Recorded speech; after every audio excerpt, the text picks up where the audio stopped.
If you really believe Yes. that God's method of so-called creating the universe looks exactly like atheistic evolution, then there's no room for a historical Adam. No, there's no room for historical Adam. Even if the folks who associate with biologos and believe in evolution, like Tim Keller, for example, Keller says, Paul most definitely wanted to teach us that Adam and Eve were real historical figures.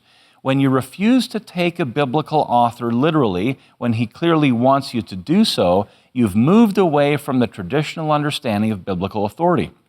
Those are good words there by Keller. If Adam doesn't exist, Paul's whole argument that both sin and grace work covenantally falls apart. You can't say that Paul was a man of his time, but we can accept his basic teaching about Adam. If you don't believe what he teaches about Adam, you are denying the core of Paul's teaching. Yeah, you can see the struggle there, right? Yeah. Yeah, he believes in evolution, but there's this great hesitation on giving up on the historical Adam. That's right, yeah. But he has to if he wants to keep that evolutionary history. Right. It came from ape people, not Adam. Right. Yes, now others state the problem very plainly. Physicist John Bloom, director of Biola University's Science and Religion program. Now, Biola is a Christian university, by the way.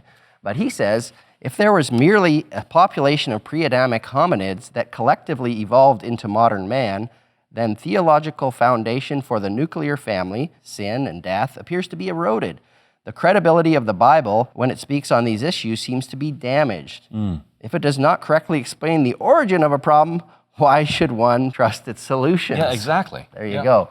So he's right about that, of course, and we need more Christian professors like Dr. Bloom and universities like Biola that will take a stand that Adam was historical. Right, yeah, and there's many that don't.